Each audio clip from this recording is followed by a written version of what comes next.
گاؤں کی سادہ اور پرسکون فضا میں جہاں ہر طرف ہریالی تھی، فاطمہ کی زندگی ایک نئے موڑ پر آ پہنچی تھی۔ وہ ایک خوبصورت اور معصوم لڑکی تھی جس کے چہرے کی نرمی میں سکون تھا۔ اس کی آنکھیں شہد رنگ کی تھیں جو سورج کی روشنی میں سونے کی مانند چمکتی تھیں، اور ان کی گہرائی میں کسی بھی گزرے لمحے کی نرم سی یاد بسی ہوئی تھی۔ ان آنکھوں میں ایک لطیف سی اداسی تھی، جیسے وہ دنیا کو اپنے دل کی گہرائی سے سمجھنا چاہتی ہو، مگر ہر چیز اسے اجنبی لگتی ہو۔ فاطمہ ہمیشہ حجاب میں رہتی تھی، نہایت سادہ مگر دلکش انداز میں۔ اس کا حجاب اس کی شخصیت کی چمک کو اور بڑھا دیتا تھا۔ اس کے ہونٹوں پر ہنسی کے لمحے اس کی معصومیت اور دلکشی کو دگنا کر دیتے تھے۔ صاف چمکتا چہرہ، اس پر نرم سی مسکراہٹ اس اور خوبصورت بناتی تھی۔ آج وہ گاؤں سے لاہور جا رہی تھی، اپنے بڑے پاپا کے گھر۔ اس کے دل میں ایک عجیب سا اضطراب تھا۔ وہ پہلی بار لاہور جا رہی تھی اور وہ جانتی تھی کہ یہ سفر اسے ایک نئی زندگی کی جانب لے جائے گا۔ اس کے بڑے پاپا شہروز ملک، جو ایک کامیاب بزنس مین تھے، ہمیشہ اسے بہت پیار کرتے تھے۔ وہ اسے اپنی بیٹی کی طرح سمجھتے تھے، اور فاطمہ کے دل میں ان کی محبت کا ایک الگ ہی مقام تھا۔ فاطمہ بیٹی، تیار ہو؟ اس کی دیکھ بھال کرنے والی ملازمہ کی آواز آئی۔ جی بی جان، بس ابھی نکل رہی ہوں، زینبے نے جواب دیا۔ پھر اس نے آخری بار گاؤں کے کھیتوں کو دیکھا جہاں بچے کھیل رہے تھے۔ اس نے گہری سانس لی اور اپنے دل کی بے چین دھڑکنوں کو دبایا۔ اللہ حافظ، خیال رکھنا بیٹی۔ بی جان کی آواز میں محبت اور فکر دونوں جھلک رہے تھے۔ اللہ حافظ بی جان، فکر نہ کریں۔ فاطمہ نے ایک نرم مسکراہٹ کے ساتھ جواب دیا اور گاڑی کی طرف بڑھ گئی۔ اس کا دل دھڑک رہا تھا مگر اس کے قدم مضبوط تھے۔ گاڑی کے دروازے کو کھولتے ہوئے اس کی نظر ایک لمحے کے لیے اپنے گاؤں کی طرف گئی، پھر وہ گاڑی میں بیٹھ گئی۔ اس کا ڈرائیور گاڑی چلا رہا تھا اور فاطمہ کی نظریں باہر کی دنیا پر مرکوز تھیں۔ لاہور بہت مختلف ہے، اس نے خود سے کہا۔ یہاں کی زندگی کی رفتار اور لوگوں کا طرز زندگی کچھ اور ہی ہوگا۔ اس کے ذہن میں بے شمار خیالات گردش کر رہے تھے، لیکن دل میں ایک عجیب سا سکون بھی تھا۔ وہ جانتی تھی کہ اس کے بڑے پاپا اسے ہر حال میں اپنے ساتھ رکھیں گے اور وہ اس کے لیے یہاں کی ہر چیز کو سمجھنے میں مدد کریں گے۔ گاڑی کا پہیہ مٹی کے راستوں سے نکل کر شہر کی روشن سڑکوں پر پہنچ گیا۔ فاطمہ نے پہلی بار لاہور کی تیز رفتار زندگی دیکھی، جہاں ہر طرف گاڑیاں دوڑ رہی تھیں اور بلند عمارات آسمان کو چھو رہی تھیں۔ اس کی نظریں ان بلند عمارات میں غم اور خوشی کی کہانیاں تلاش کر رہی تھی۔ کتنی بڑی دنیا ہے یہاں، اس نے دل میں کہا، کتنی مختلف ہے زندگی۔ اس کے چہرے پر ایک نرم سی چمک تھی اور اس کی آنکھوں کی گہرائیوں میں کچھ نیا دریافت کرنے کی خواہش بھی تھی۔ گاڑی آہستہ آہستہ شہروز صاحب کے گھر کے قریب پہنچنے لگی۔ فاطمہ کا دل تیز دھڑک رہا تھا۔ تھوڑی دیر میں وہ شہروز صاحب کے بنگلے کے سامنے تھی۔ گاڑی کا دروازہ کھلا اور فاطمہ نے باہر قدم رکھا۔ شہروز ملک کا گھر شہر کے خوبصورت علاقے میں واقع تھا۔ جب فاطمہ کی گاڑی اس خوبصورت گھر کے قریب پہنچی تو اس کے دل میں ایک عجیب سی بے چینی تھی، لیکن ساتھ ہی اس گھر کی دلکشی نے اس کے دل میں ایک نیا سکون پیدا کیا تھا۔ گھر کے مرکزی دروازے کے دونوں طرف اونچی فصیلیں اور خوبصورت درخت کھڑے تھے، جن کے درمیان ہلکی سی دھوپ اور ہوا نے ایک خوبصورت منظر پیدا کیا تھا۔ دروازے کے اوپر ایک خوبصورت محل کا سا دروازہ تھا، جس پر سونے کے رنگ کی جڑائیاں اور نفیس کام کیا ہوا تھا۔ یہ دروازہ خود میں ایک شاہکار تھا، جس کی ہر تفصیل میں شہروز صاحب کی شان و شوکت کا مظاہرہ چھپا ہوا تھا۔ گھر کے اندر داخل ہوتے ہی فاطمہ کا دل ایک اور دنیا میں جا پہنچا تھا۔ ہر طرف روشنی اور خوبصورتی نے اسے گھیر لیا تھا۔ سنگ مرمر سے بنے ہوئے گھر اور خوبصورت رنگوں میں رنگی ہوئی دیواریں، جو ہر کمرے میں ایک نیا منظر پیش کر رہی تھی، فاطمہ کو بہت متاثر کر گئی تھی۔ گھر کا مرکزی ہال وسیع اور روشن تھا، جہاں خوبصورت کرسٹل چمچماتے جھرمٹ لٹک رہے تھے۔ ان جھرمٹوں کی روشنی پورے ہال کو ایک جادوئی منظر میں تبدیل کر رہی تھی۔ دیواروں پر رنگین فن پارے اور کلاسیکی آرٹ کی تصویریں آویزاں تھیں، جو اس بات کی غماز تھیں کہ یہاں کا ذوق نہایت بلند تھا۔ بہت خوبصورت گھر ہے، فاطمہ نے دل میں کہا، اور پھر اس کی نظریں چھت کی طرف گئیں جو نہایت بلند اور کھلی ہوئی تھی۔ گھر کے ایک طرف ایک شاندار لائبریری تھی، جس میں کتابوں کی قطاریں سلیقے سے رکھی گئی تھیں۔ وہ کتابیں نہ صرف علم کا خزانہ تھیں، بلکہ ان میں سے ہر ایک کتاب کسی کہانی، کسی لمحے کی گواہ تھی۔ کمرے کی کھڑکیاں کھلی تھیں اور ان سے باہر کا منظر بہت حسین نظر آ رہا تھا، جہاں گلاب کے پھول کھل رہے تھے اور ہلکی سی ہوا چل رہی تھی۔ اس کی نظر باغ کی طرف گئی۔ باغ میں رنگین پھولوں کی ایک قطار تھی جس میں گلاب، موتیا اور چمپا کے درخت کھڑے تھے۔ وہاں کی ہوا میں ایک عجیب سی خوشبو تھی جسے یہاں کی فضا میں سکون اور محبت چھپی ہو۔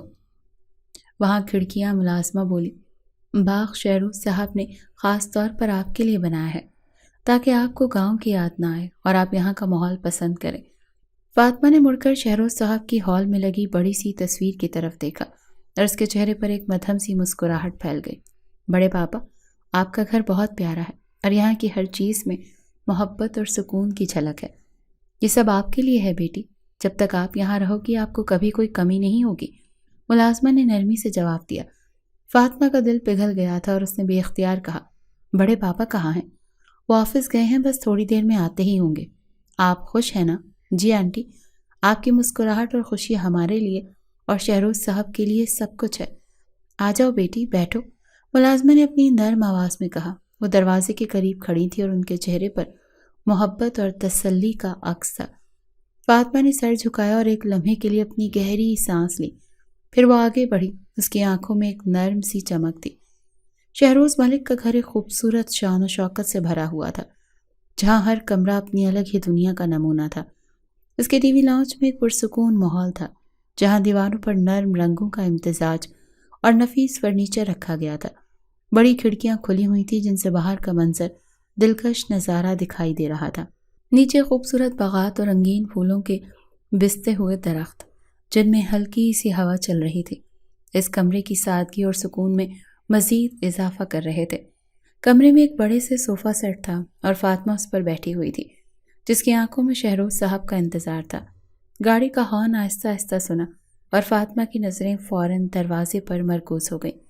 دل میں ایک اتھل پتھل سی پیدا ہوئی جیسے یہ لمحہ ایک خواب سے حقیقت میں بدلنے جا رہا ہو۔ چند لمحوں بعد دروازے کی آواز آئی اور شہروز صاحب اپنے پراعتماد انداز میں اور چہرے پر نرم مسکراہٹ کے ساتھ اندر داخل ہوئے۔ ان کے چہرے پر وہی محبت اور فکروں کا عکس تھا جو ہمیشہ اس کی موجودگی میں ہوتا تھا۔ جیسے ہی وہ اندر آئے فاطمہ کا دل خوشی سے بھر گیا۔ اس نے فوراً اٹھ کر ان کی طرف دوڑتے ہوئے کہا، بڑے پاپا، میں نے آپ کو بہت مس کیا۔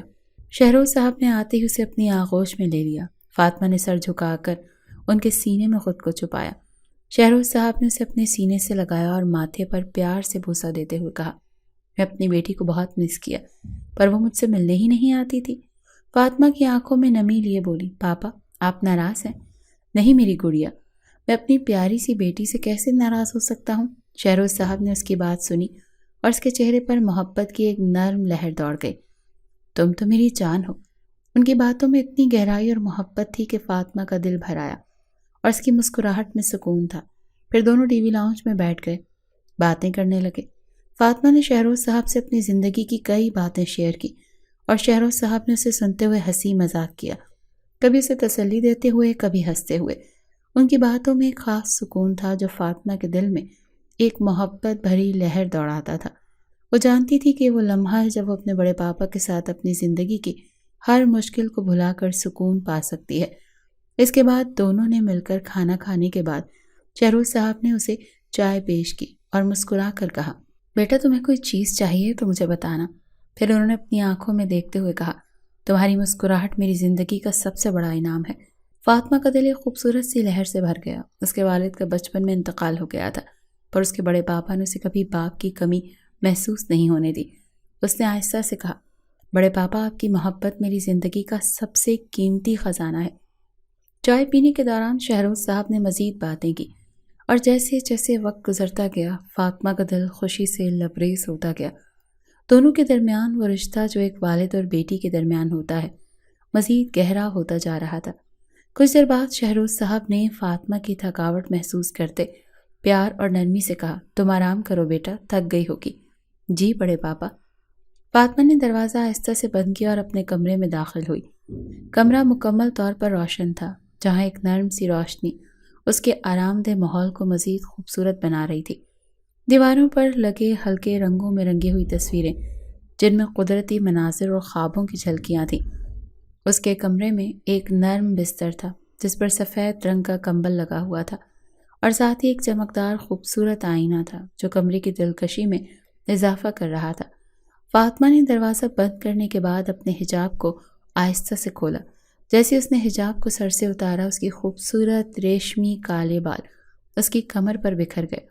اس کی آنکھوں میں تھکاوٹ اور دل میں سکون کا ایک عجیب سا تاثر تھا۔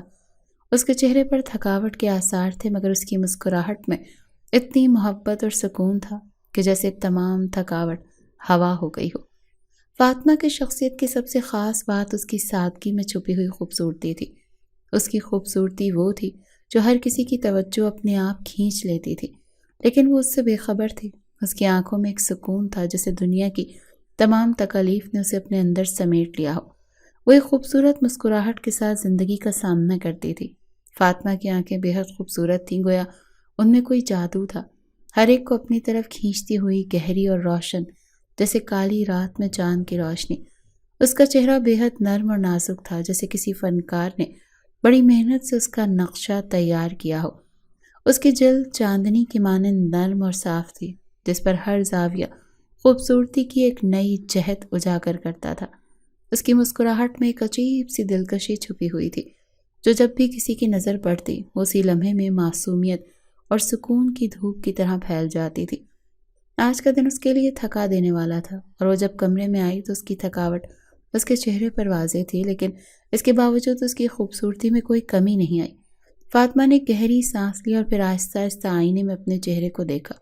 اس کی آنکھوں میں ایک عجیب سا سکون کا اظہار تھا، جیسے اس نے اپنی دنیا سے تھوڑی دیر کے لیے فاصلہ بنا لیا ہو۔ اس کی نظر آئینے میں جا کر تھوڑی دیر کے لیے رک گئی۔ اس نے ایک نرم مسکراہٹ کے ساتھ آئینے میں اپنے آپ کو دیکھا اور اپنی دھڑکن کو محسوس کیا۔ وہ جانتی تھی اس لمحے اسے خود سے محبت اور سکون مل رہا تھا۔ اس کے ہونٹوں کی ہلکی سی لالی اور گلابی رنگت ہمیشہ دل کو ایک عجیب سا سکون دیتی تھی، اور جب وہ مسکاتی تو دنیا جیسے اس کے پیچھے دھندلا جاتی اور اس کی مسکراہٹ کی چمک میں سب کچھ صاف اور روشن ہو جاتا۔ وہ مسکراہٹ جو زندگی کی تمام پریشانیوں کو چھپا کر ایک نیا رنگ اور خوشبو دیتی تھی۔ فاطمہ نے آئینے میں اپنے چہرے کو بغور دیکھا، پھر آہستہ آہستہ اپنے نرم ہاتھوں سے اپنے بالوں کو درست کیا، جیسے اپنے اندر کی تھکاوٹ اور پریشانی کو ختم کر رہی ہو۔ اس نے ایک گہری سانس لی اور پھر اپنی نظر کھڑکی کی طرف ڈالی، جہاں باہر کا منظر بھی اتنا ہی خوبصورت تھا جتنا اس کے اندر کا سکون۔ وہ کچھ دیر کے لیے اپنی سوچوں میں غرق ہو گئی۔ زندگی کی تیز رفتاری، شہر کی آوارگی اور مختلف لوگوں کی باتوں سے تھک کر اس نے فیصلہ کیا کہ اب وہ خود کو سکون دے گی۔ اس نے بستر کی طرف قدم بڑھایا اور آہستہ سے کمبل کو اپنے اوپر اوڑھ لیا۔ وہ لیٹ گئی اور اپنی آنکھوں کو آہستہ آہستہ بند کر لیا۔ کمرے میں اتنی خاموشی تھی کہ اس کے دل کی دھڑکن کی آواز بھی سنائی دے رہی تھی۔ فاطمہ نے ایک لمحے کو سوچا، زندگی اتنی تیز کیوں دوڑ رہی ہے؟ کبھی کبھی انسان کو خود کو آرام دینے کے لیے وقت نکلنا چاہیے۔ اس نے سر کو تکیے پر رکھا اور آنکھیں بند کر لی۔ وہ جانتی تھی کہ اسے کچھ لمحوں کے لیے خود کو پرسکون کرنا چاہیے تاکہ وہ اپنے اندر کی قوت کو دوبارہ محسوس کر سکے۔ ایک مسکراہٹ اس کے لبوں پر پھیل گئی تھی۔ آہستہ آہستہ اس کی آنکھوں میں نیند کی جھلک آئی اور وہ ایک نرم نیند میں ڈوب گئی۔ آج کا دن اس کے لیے بہت تھکا دینے والا تھا، لیکن وہ جانتی تھی کہ کل ایک نیا دن ہوگا جس میں اس کی زندگی اور زیادہ سکون اور محبت سے بھری ہوگی۔ رات کے تقریباً 7 بجے کا وقت تھا۔ لاہور کی شان و شوقت سے بھرا شہر اب ایک پرسکون رات کی طرف بڑھ رہا تھا۔ شہروز ملک کا گھر اپنی خوبصورتی اور شان و شوقت میں غرق تھا۔ ہر گھوشہ گھر کا نفاست اور شانداری کا نمونہ تھا، لیکن اس گھر کا مرکزی دروازہ اب کھلنے والا تھا، اور وہ دروازہ تھا جس کے پیچھے ایک ایسی شخصیت چھپی ہوئی تھی جس کی آمد پر پورا گھر تھم سا جاتا تھا۔ رضوان ملک، شہروز صاحب کا اکلوتا بیٹا، گاڑی کے ہارن کے ساتھ گھر کے اندر آیا۔ اس کی گاڑی جیسے ہی دروازے کے قریب رکی، اس کی تصویر مکمل طور پر دکھائی دینے لگی۔ اس کا بلند قامت جسم، پرفیکٹ پروفائل اور چہرے پر چھائے ہوئے مغرور تاثرات ہر کسی کی توجہ فوراً اپنی طرف کھینچ لیتے تھے۔ وہ ایک نوجوان مرد تھا جس میں بے حد خوبصورتی تھی، اور ساتھ ہی ایک ایسا مغرور اور خود پسند انداز تھا جس کے چہرے کی جھلک سے بخوبی ظاہر ہوتا تھا۔ رضوان کا چہرہ روشن تھا، گورے رنگت کے ساتھ اس کی آنکھوں میں ایک عجیب سی چمک تھی۔ اس کے بھورے گھنے بال ماتھے پر بکھرے ہوئے تھے، اور اس کا چہرہ ان بکھرے بالوں میں اور زیادہ دلکش نظر آتا تھا۔ اس کے ڈمپل جب وہ مسکراتا تو ایک ایسی دلکش لہر پیدا کرتے تھے کہ انسان اپنے دل کی دھڑکن کو محسوس کیے بغیر نہیں رہ پاتا تھا۔ وہ گاڑی سے اترتے ہوئے اپنا موبائل نکالتا ہے اور اس کی ٹانگوں کی ہر حرکت میں خاص خود اعتمادی کا اظہار تھا، جیسے وہ دنیا کے سامنے چلتا ہو اور ہر قدم میں ایک نئی کہانی چھپی ہو۔ جیسے ہی وہ دروازے کے اندر قدم رکھتا ہے وہ پورے گھر میں اپنی موجودگی کا احساس دلاتا ہے۔ دروازہ بند کرنے کے بعد وہ اندر بڑھتا ہے اور اس کے ہونٹوں پر ایک خود اعتماد مسکراہٹ نمودار ہوتی ہے۔ شہروز صاحب جو کچھ دیر پہلے فاطمہ کے ساتھ بیٹھے باتوں میں مصروف تھے، رضوان کی آمد پر فوراً متوجہ ہو گئے۔ جیسے ہی وہ لاؤنج میں قدم رکھتے ہیں، شہروز صاحب نے اسے ایک محبت بھری نگاہ سے دیکھا اور مسکراتے ہوئے کہا، کیسا ہے میرا بیٹا؟ دیر سے آیا ہے۔ وہ محبت اور عزت سے نظریں جھکائے بولا، ٹھیک بابا جان، آپ بتائیں۔ اس کے جواب کو سن کر شہروز صاحب مسکراتے ہوئے بولے۔ رضوان ان کے پاس بیٹھتا ہے اور محبت بھرے لہجے میں بولا، ارے میرے پیارے بابا، آپ تو ابھی جوان ہیں اور میں تو آپ کے پاس ہوتا ہوں، بس آفس ایک دوست کی طرف چلا گیا تھا، تھوڑا سا کام تھا، دیر ہو گئی۔ اچھا جی، شہروز صاحب مسکراتے ہوئے بولے، آج آپ جلدی آ گئے، خیریت؟ طبیعت ٹھیک تھی آپ کی؟ وہ فکر مند لہجے میں بولا، ہاں میں ٹھیک ہوں، بلکہ بہت خوش ہوں، میری بیٹی آئی ہے آج۔ فاطمہ کا ذکر سنتے اس کے چہرے پر ناگواری سی پھیل گئی، جس پر وہ ضبط کرتا مسکرایا، اچھا چلے میں فریش ہو جاؤں، پھر ڈنر کرتے ہیں۔ اچھا جاؤ اور جلدی آنا۔ اوکے بابا۔ رضوان ملک کا کمرہ جیسے پورے گھر کا آئینہ تھا جو اس کی شخصیت کی عکاسی کرتا تھا۔ وہ کمرہ نہ صرف اس کی شان و شوکت کا گواہ تھا، بلکہ اس میں چھپی ایک انفرادیت اور مغرور انداز کی بھی جھلک تھی۔ کمرے کے دروازے سے داخل ہوتے ہی سب سے پہلے نظر آتا تھا اس کا سیاہ تھیم جو ہر چیز میں نظر آ رہا تھا۔ دیواروں کا رنگ سیاہ اور گہرے خاکی رنگ میں ڈوبا ہوا تھا، اور اس کے کمرے کا فرنیچر بھی سیاہ لکڑی اور چمکدار دھاتی ساخت سے بنایا گیا تھا۔ کمرے میں ایک بڑی سی بادشاہی قسم کی بیڈ تھی جس پر کالے رنگ کا بستر اور گہرے رنگ کے تکیے رکھے گئے تھے۔ بیڈ کے سرہانے خوبصورت سنہری لیمپ رکھا گیا تھا جو کمرے میں نرم روشنی بکھیر رہا تھا۔ اس کے کمرے کی کھڑکیاں وسیع اور کھلی ہوئی تھیں، جن سے باہر شہر کی روشنی اور رات کا سکون دکھائی دے رہا تھا۔ کمرے کا ماحول انتہائی پرسکون تھا۔ اس کی نظریں فوراً اپنے آئینے کی طرف بڑھیں۔ آئینے میں اس کا چہرہ، اس کی آنکھوں میں پھیلی ہوئی چمک اور اس کا گالوں پہ پڑتا ہوا ڈمپل ابھرتا ہوا نظر آ رہا تھا۔ رضوان نے آئینے میں خود کو ایک نظر دیکھا اور پھر ایک مغرور مسکراہٹ اس کے چہرے پر پھیل گئی۔ وہ جیکٹ اتار کر واش روم کی طرف بڑھا۔ باتھ روم کا اندرونی منظر بھی سیاہ اور سفید کی خوبصورتی کا امتزاج سے سجا ہوا تھا۔ ایک وسیع شاور اس کے سامنے تھا جو سیاہ سفید رنگ کے ماربل سے بنایا گیا تھا۔ اس کے ایک طرف ایک بڑی سی باتھ ٹب تھی جس کے ساتھ نازک اور خوبصورت گلابوں کی خوشبو محسوس ہو رہی تھی۔ رضوان نے شاور کا پانی کھولا اور اس کے ساتھ ہی ٹھنڈی بوندیں دھیرے دھیرے نیچے گرنے لگی۔ وہ شاور کے نیچے کھڑا ہو گیا اور خود کو کچھ لمحوں کے لیے سکون میں غرق کر لیا۔ اس کے جسم پر ٹھنڈے پانی کی بوندیں گرنے لگی اور ایک لمحے کے لیے اس کا دل وہ سکون محسوس کر رہا تھا۔ وہ اپنی آنکھیں بند کر کے پانی کی بوندوں کے ٹکراؤ کو محسوس کر رہا تھا اور اس کی مسکراہٹ میں کچھ گہرائی پیدا ہوئی۔ اس نے گہری سانس لی۔ اس نے دھیرے سے پانی کی دھار سے اپنے بالوں کو رگڑنا شروع کیا۔ شاور لینے کے بعد وہ باہر نکلا اور پھر آرام دہ لباس میں خود کو ملبوس کر کے کمرے کی کھڑکی کے قریب کھڑا ہو گیا، باہر کی روشنی کو دیکھتے ہوئے جہاں پورا شہر چمک رہا تھا۔ وہ مسکراتا ہوا نیچے کی جانب بڑھا جہاں شہروز صاحب ڈائننگ ہال میں ہی اس کا انتظار کر رہے تھے۔ رضوان ملک جو کہ ایک پروقار اور مغرور نوجوان تھا، اپنے شہر کے شاندار محلات میں رہ کر ایک ایسی دنیا میں محصور تھا جہاں اس کی زندگی کے فیصلے، خواب اور خواہشات سب کچھ مختلف تھے۔ وہ لاہور کے رنگین ماحول میں پروان چڑھا چکا تھا جہاں ہر دن اس کے لیے نیا چیلنج اور نئے موقع لے کر آتا تھا، مگر ایک جگہ تھی جو وہ کبھی پسند نہیں کرتا تھا، وہ تھا گاؤں۔ وہ نہ صرف گاؤں کی سادہ زندگی سے دور بھاگتا بلکہ وہاں کی قدیم روایات اور معمولات سے بھی اسے شدید نفرت تھی۔ رضوان کے لیے گاؤں کا نام سنتے ہی اس کے دل میں ایک بے چینی کی لہر دوڑ جاتی تھی۔ اس کی نظر میں گاؤں کی زندگی پرانے زمانے کی سادہ رکھی ہوئی ہے۔ وہ جہاں بھی جاتا گاؤں کی مٹی، چھوٹے سے مکان اور کم تعلیم یافتہ لوگ اسے اجنبی لگتے تھے۔ اس کا دل کبھی بھی وہاں کی زندگی کے قریب جانے کی اجازت اسے نہیں دیتا تھا۔ اب یہ سب کچھ اس کے لیے ایک مشکل بنا ہوا تھا کیونکہ اس کے والد شہروز ملک اپنے گاؤں سے ہمیشہ جڑے رہنا چاہتے تھے۔ شہروز صاحب کبھی بھی اپنے گاؤں کے لوگوں کو بھول نہیں پاتے تھے اور اپنی زندگی کے کچھ بہترین لمحے وہاں گزارنے کی خواہش رکھتے تھے۔ وہ اکثر رضوان کو اپنے گاؤں کی سیر پر لے جانے کی کوشش کرتے، مگر رضوان ہمیشہ اس سے بچنے کی کوئی نہ کوئی ترکیب نکال لیتا تھا۔ کیوں نہیں چلتے بیٹا؟ ایک دن شہروز صاحب نے اسے کہا تھا جب وہ گاؤں جانے کا منصوبہ بنا رہے تھے۔ وہاں کی زندگی میں کچھ خاص بات ہے، تمہیں پتہ بھی نہیں۔ رضوان نے ایک جملے میں رد کر دیا۔ میں نہیں جانتا بابا، وہ سادہ اور پریشان کن زندگی میرے لیے نہیں، وہاں کا ہر دن ایک جیسا ہوتا ہے۔ شہروز صاحب نے غمگین ہو کر کہا تھا، میں سمجھ سکتا ہوں، لیکن تمہیں وہاں کی قدریں اور وہاں کے لوگ سمجھنے کی ضرورت ہے۔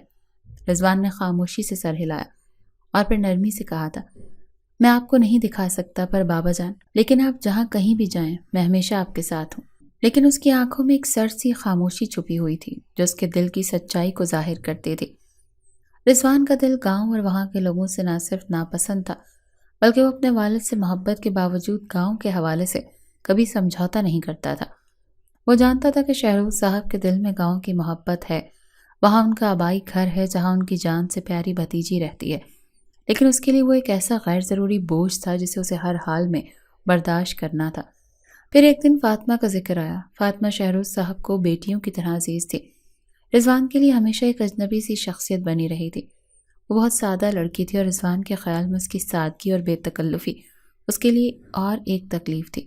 وہ گاؤں کی زندگی سے جڑی ہوئی تھی اور اس کے لیے اس کی موجودگی ہر وقت ایک اضافی بوجھ بن جاتی تھی۔ فاطمہ آ رہی ہے، وہ تمہیں دیکھنے کے لیے لاہور آ رہی ہے، شہروز صاحب نے رضوان کو بتایا جب وہ فاطمہ کے لاہور آنے کا ذکر کر رہے تھے۔ رضوان کا دل بوجھل تھا، وہ جانتا تھا کہ اس کے والد کے لیے یہ ایک لازمی بات ہے اور وہ ہر حال میں اپنے والد کے سامنے سر جھکا کر خاموش رہتا تھا، لیکن دل میں گہری نفرت اور بیزاری تھی۔ شام کے وقت رضوان اپنی سوچوں میں گم تھا۔ اس کی نظریں باغ کی طرف گئیں جہاں شہروز صاحب کے کہنے پر وہ کبھی کبھار وقت گزارتا تھا۔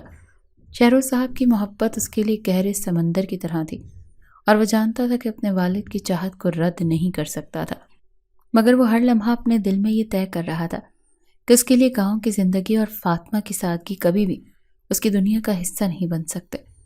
شہروز ملک کا ڈائننگ ہال ایک شاندار جگہ تھا جہاں عیش و عشرت کا ہر پہلو جھلکتا تھا۔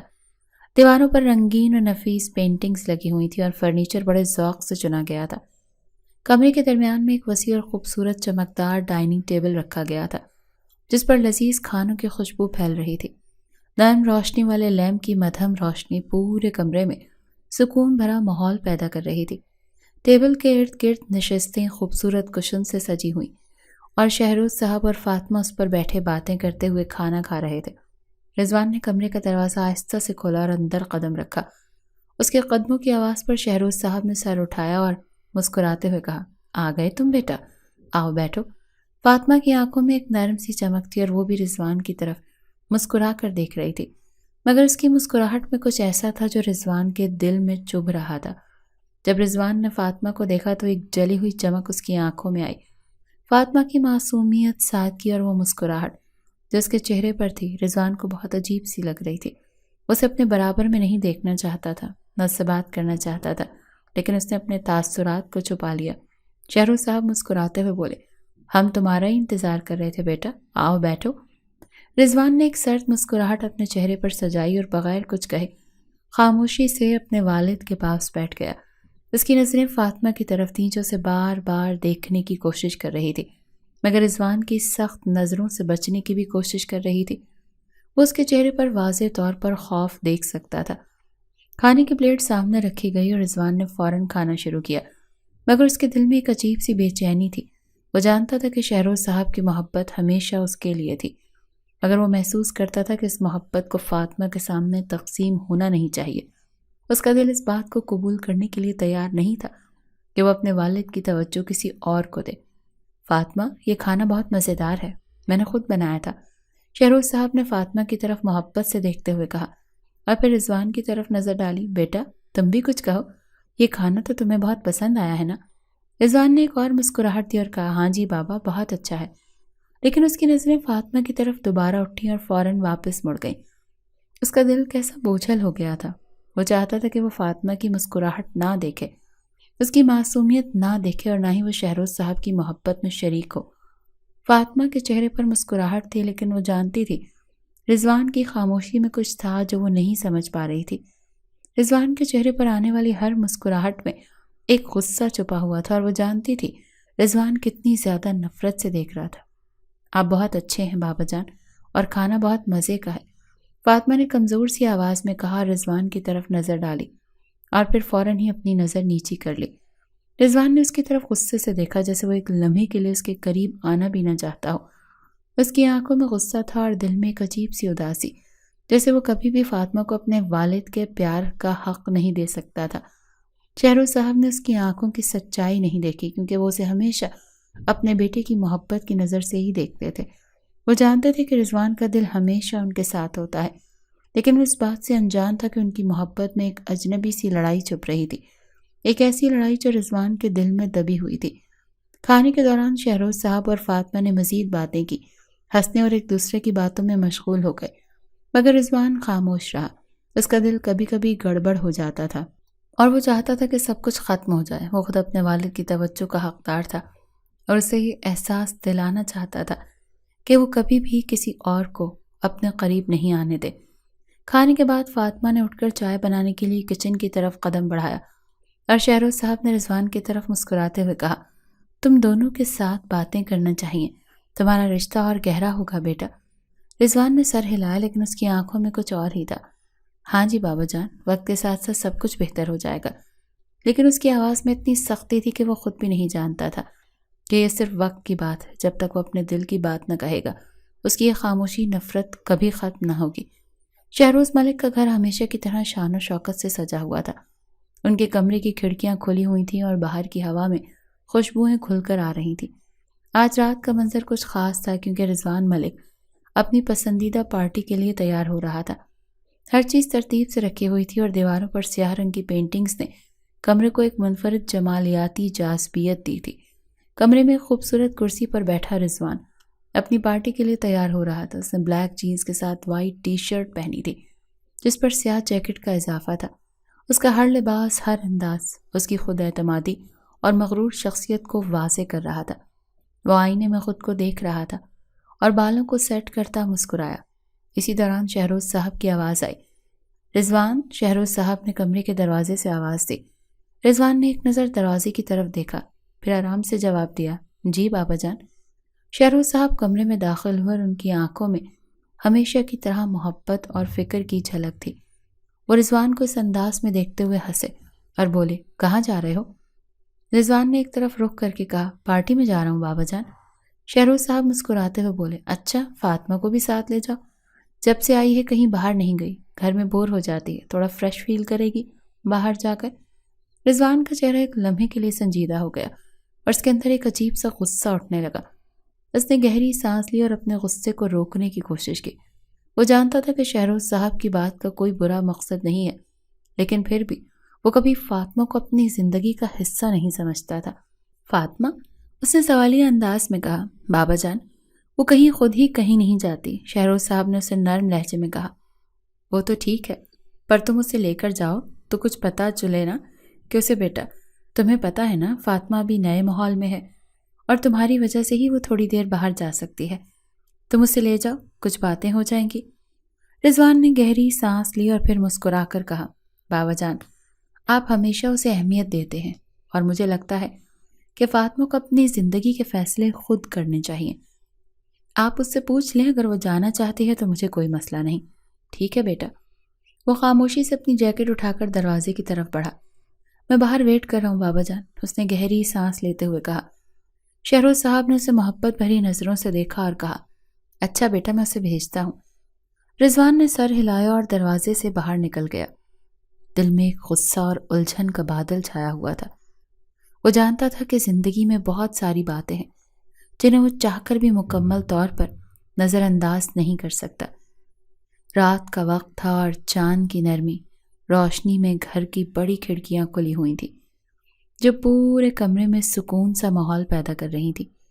اس رات کا منظر کچھ خاص تھا، کیونکہ فاطمہ شہروز صاحب کے کہنے پر پہلی بار پارٹی میں جانے والی تھی۔ فاطمہ کا کمرہ ہمیشہ کی طرح ایک خوبصورت منظر پیش کر رہا تھا۔ اس کی الماریوں میں ایک سے بڑھ کر ایک خوبصورت لباس سجا ہوا تھا، لیکن اس وقت وہ ایک بلیک کلر کا خوبصورت سا فراک پہنا ہوا تھا، جس کے گلے پر گولڈن رنگ کے موتیوں کا کام ہوا تھا، جو اسے ایک منفرد جاذبیت دے رہا تھا۔ فراک کا نازک کپڑا اس کی نرم جلد کے ساتھ ہم آہنگ ہو رہا تھا اور اس کے ہر قدم میں ایک بے خودی تھی۔ وہ پہلے اپنے بالوں کو نرمی سے باندھ رہی تھی اور پھر سر پر حجاب لے کر اپنی معصوم شکل کو مزید حسین بنا رہی تھی۔ اس نے بلیک کلر کی پیاری سی شال اپنے کاندھوں پر ڈالی اور ایک آخری نظر آئینے میں دیکھ کر خود کو تسلی دی۔ اس کا چہرہ سرور سے بھرا ہوا تھا، گویا ایک نیا باب شروع ہونے والا ہو، لیکن وہ جانتی تھی کہ اس لمحے میں ایک دلکش کشمکش تھی کیونکہ رضوان کے ساتھ پہلی دفعہ وہ باہر جا رہی تھی۔ فاطمہ نے گہری سانس لی اور دروازے کی طرف قدم بڑھایا۔ دل میں ایک عجیب سی بے چینی تھی۔ وہ باہر نکلتے ہوئے سوچ رہی تھی کہ یہ پہلی دفعہ ہے جب وہ رضوان کے ساتھ ایک ایسے ماحول میں جا رہی ہے جہاں ان کے درمیان وہ فاصلہ اور تعلقات بدل جائیں گے۔ جب وہ باہر آئی تو اس کی نظریں فوراً رضوان پر جا کر رک گئیں۔ رضوان سیاہ لباس میں ملبوس کھڑا تھا اور اس کے چہرے پر واضح طور پر ناخوشی کی جھلک تھی۔ وہ فاطمہ کو دیکھ کر ایک لمحے کے لیے رکا اور اس کے معصوم چہرے میں کھو سا گیا۔ فاطمہ نے ایک نظر اس کے چہرے پر ڈالی اور اسے نظر انداز کرنے کی کوشش کی۔ اس کا ہر قدم جیسے رضوان کے دل میں ایک نیا تاثر چھوڑ رہا تھا۔ رضوان نے گہری سانس لی اور خود کو تسلی دینے کی کوشش کی کہ وہ فاطمہ کو کسی اہمیت نہیں دے رہا، لیکن پھر بھی وہ اپنی نظر اس سے ہٹا نہیں سکا۔ اس کی آنکھوں میں وہ الجھن اور بے چینی تھی جو اس کی محبت کے جذبات کو دبانے کی کوشش کر رہی تھی۔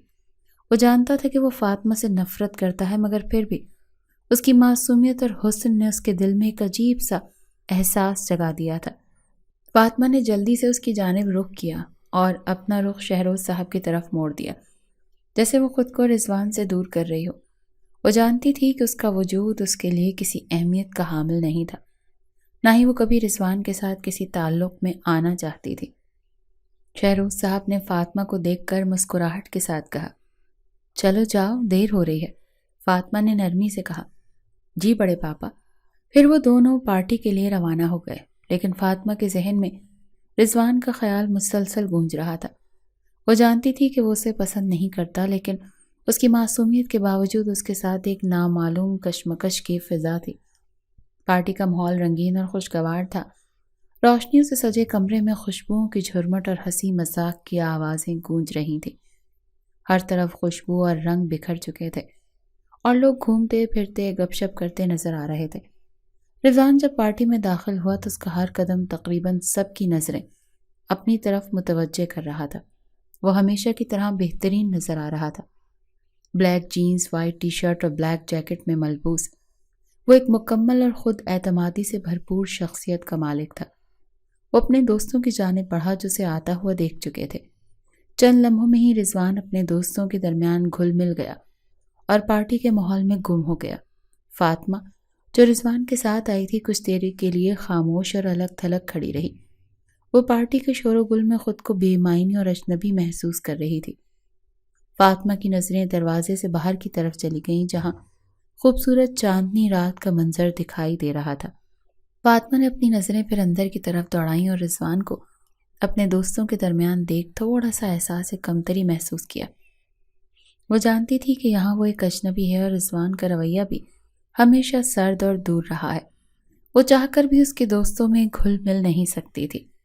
کافی دیر تک رضوان کے ساتھ باتوں میں مصروف رہنے کے بعد فاطمہ کو اپنے ارد گرد کے ماحول میں بیزاری سی محسوس ہونے لگی۔ اسے لگا اس کی موجودگی کا یہاں کوئی مقصد نہیں ہے۔ اتنے میں ایک لڑکی اس کے پاس آئی اور اس نے سخت نظروں سے فاطمہ کو گھورا۔ اس لڑکی کا انداز کچھ خاص تھا، جیسے وہ فاطمہ کو حقارت کی نظر سے دیکھ رہی ہو۔ لڑکی نے فاطمہ کو ایک نظر بھری نظروں سے گھورا اور پھر تیز آواز میں بولی، تم کون ہو اور رضوان کے ساتھ کیوں آئی ہو؟ فاطمہ نے چونک کر اس کی طرف دیکھا اور دل میں گہری شکایت اور غصے کا سامنا کرتے ہوئے کہا، میں رضوان کی کزن ہوں۔ لڑکی نے ہنستے ہوئے کہا، کزن؟ اگر تم اس کی کزن ہو تو پھر تمہارے لباس کا یہ انداز کیوں اور یہ حجاب؟ اس نے فاطمہ کے لباس اور حجاب کا مذاق اڑایا اور اس کے بعد وہ لڑکی زور سے ہنسی۔ اس کے ساتھ ہی دوسرے لوگ بھی اس کی طرف متوجہ ہو گئے اور فاطمہ کو عجیب نظروں سے دیکھنے لگے۔ میں رضوان کی گرل فرینڈ ہوں، لڑکی نے فاطمہ کی طرف مسکراتے ہوئے کہا، اور تمہاری تو حیثیت ہی کیا ہے؟ تمہاری شکل دیکھ کر لگتا ہے کہ وہ تمہیں کبھی پسند نہیں کر سکتے، اس سے دور رہو۔ فاطمہ کو اس لڑکی کے الفاظ بہت تکلیف دینے لگے۔ اس کا دل تڑپ اٹھا، لیکن اس نے اپنے غصے پر قابو پایا اور آہستہ آہستہ کہا، آپ اپنی حد میں رہ کر بات کریں۔ لڑکی کا انداز مزید تلخ ہو گیا۔ اس نے اپنا قدم اٹھا کر فاطمہ کے منہ پر تھپڑ مارا، جس سے فاطمہ چند لمحوں کے لیے دنگ رہ گئی۔ یہ منظر رضوان نے دیکھا جو فوراً اپنی جگہ سے اٹھ کر فاطمہ کی طرف بڑھا، لیکن اس سے پہلے کہ وہ کچھ بولتا، فاطمہ نے اپنی نظریں اٹھا کر لڑکی کی طرف دیکھا اور پھر رضوان پر نظر ڈالی۔ اس کی آنکھوں میں اشک بھر گئے اور اس کی نظریں بھر آئی تھیں۔ پارٹی کا ماحول اب تک خوشگوار تھا، لیکن فاطمہ کے دل میں مچلتی بے چینی نے اس کی روح کو بے سکون کر دیا۔ اس کے ساتھ ہی جو کچھ ابھی ہوا تھا اس کی گہرائی تک پہنچنا اور اس کے جذبات کو سمجھنا آسان نہیں تھا۔ اس کے دل میں تکلیف اور غصہ تھا، مگر وہ ان سب کے باوجود خود کو مضبوط رکھنے کی کوشش کر رہی تھی۔ سارا کی تضحیک اور تھپڑ نے اس کے دل میں ایک گھاؤ چھوڑ دیا اور اس کا جواز تلاش کرنا اب مشکل ہو رہا تھا۔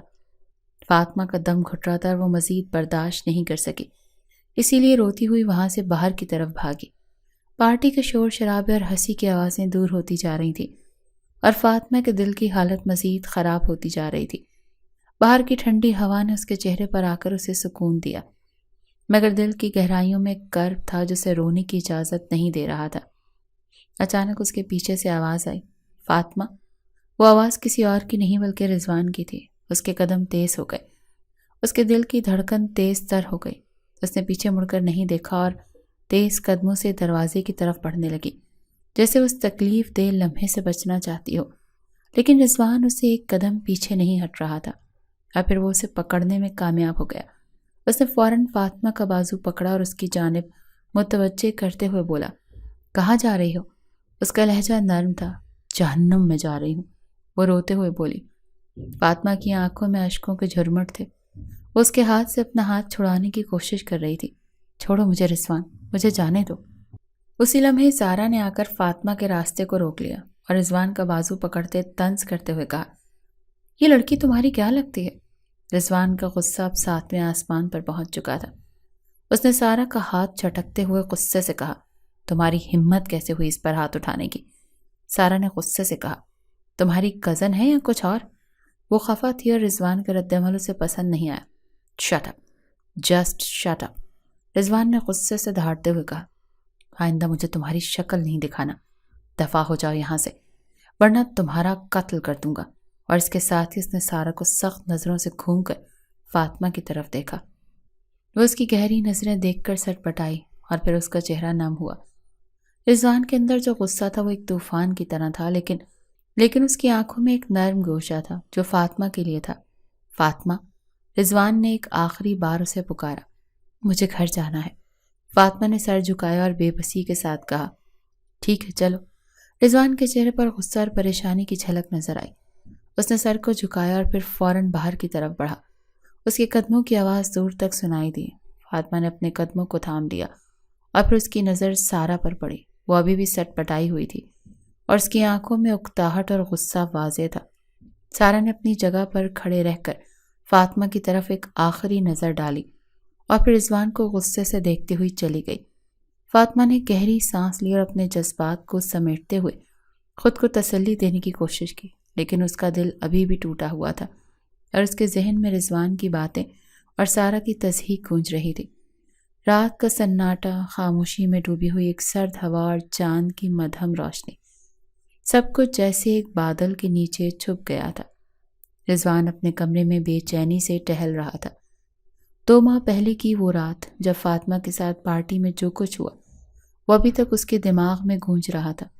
اس کی گرل فرینڈ نے فاطمہ کا مذاق اڑایا، تھپڑ مارا اور اسے ذلیل کیا، اور اس کے بعد فاطمہ جیسے اچانک ہوا ہو گئی۔ نہ تو کسی نے اس کا کچھ پتہ کیا اور نہ ہی اس کا کوئی سراغ ملا۔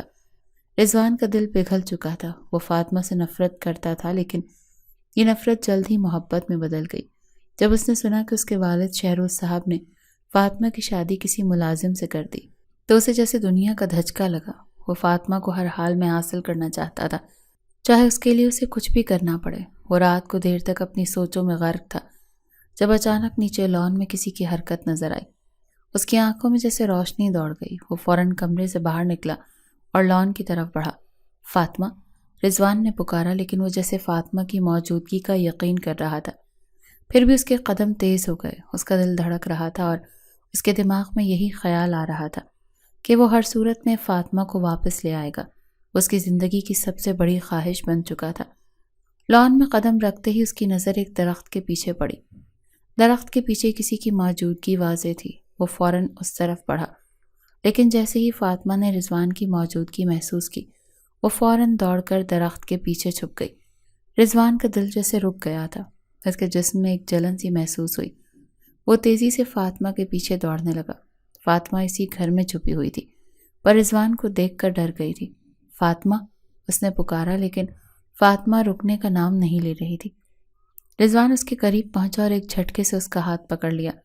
تم کہاں جا رہی ہو؟ رضوان نے غصے اور دکھ سے کہا۔ تم مجھ سے بھاگ کیوں رہی ہو؟ کہاں تھی تم؟ میں تمہیں کہاں کہاں نہیں ڈھونڈا۔ فاطمہ کی سانسیں تیز ہو چکی تھیں۔ وہ رضوان کی گرفت سے بچنے کی کوشش کر رہی تھی، لیکن وہ جانتی تھی کہ اس سے چھوٹنا مشکل ہے۔ تو اس نے گھبرا کر کہا، مجھے چھوڑ دو رضوان۔ نہیں، رضوان نے اسے اپنی طرف کھینچتے ہوئے کہا، اب تم مجھے چھوڑ کر نہیں جا سکتی۔ فاطمہ نے اس کے لہجے کی سنجیدگی کو محسوس کیا۔ رضوان کی آنکھوں میں وہی درد اور محبت تھی جو اس نے کبھی نہیں دیکھی تھی۔ رضوان نے اس کی طرف جھک کر کہا، مجھے تم ہر حال میں چاہیے فاطمہ، میں تمہارے بغیر نہیں رہ سکتا۔ فاطمہ کا دل تیز تیز دھڑک رہا تھا۔ اسے غصے میں دیکھ کر کہنے لگی، تم نے مجھے اتنی تکلیف دی اور اب تم مجھے اپنے ساتھ جینا چاہتے ہو؟ رضوان کے چہرے پر دکھ کی ایک گہری لہر دوڑ گئی۔ اس سے معافی مانگتے ہوئے بولا، مجھے تم سے ہر بات کی معافی چاہیے فاطمہ۔ میں نے تمہارے ساتھ زیادتی کی اور یہ سب غلط تھا، لیکن اب میں تم سے سچے دل سے محبت کرتا ہوں۔ فاطمہ کی آنکھوں میں نمی تھی اور رضوان کی طرف دیکھتے ہوئے دھیرے سے بولی، تم نے وہ سب کیا جو کہ انسان کو نہیں کرنا چاہیے تھا، اور اب تم مجھے بتا رہے ہو کہ تم مجھ سے محبت کرتے ہو۔ رضوان نے سر جھکاتے ہوئے کہا، ہاں، میں تم سے محبت کرتا ہوں اور میں یہ سب سمجھ چکا ہوں۔ اب مجھے تمہیں اپنی زندگی کا حصہ بنانا ہے۔ فاطمہ نے رضوان کی باتوں کو غور سے سنا اور پھر آہستہ سے کہا، اگر تم مجھے پھر کبھی تکلیف پہنچاؤ گے تو میں تمہیں کبھی معاف نہیں کروں گی رضوان۔ رضوان نے فوراً اس کا ہاتھ پکڑا اور کہا، میں تم سے وعدہ کرتا ہوں تمہیں کبھی تکلیف نہیں پہنچاؤں گا فاطمہ۔ فاطمہ نے ایک لمبی سانس لی اور پھر اس کے اندر کے دکھ اور غصے کو پیچھے چھوڑتے ہوئے کہا، میری زندگی میں جو خلا پیدا کیا تھا وہ تم ہی بھر سکتے ہو، لیکن یہ تم پر منحصر ہے کہ تم ایسا کرتے ہو یا نہیں۔ رضوان نے اس کی طرف دیکھتے ہوئے کہا، میں تمہیں کبھی چھوڑ کر نہیں جاؤں گا فاطمہ، تمہارا درد میری زندگی کا سب سے بڑا درس بن چکا ہے۔ فاطمہ نے سر جھکایا اور پھر ایک نرم مسکراہٹ کے ساتھ کہا، میں تمہیں معاف کرتی ہوں رضوان، پلیز مجھے کبھی اکیلا مت چھوڑنا، کبھی نہیں۔ وہ دونوں مسکراتے ہوئے ایک دوسرے کو دیکھ رہے تھے۔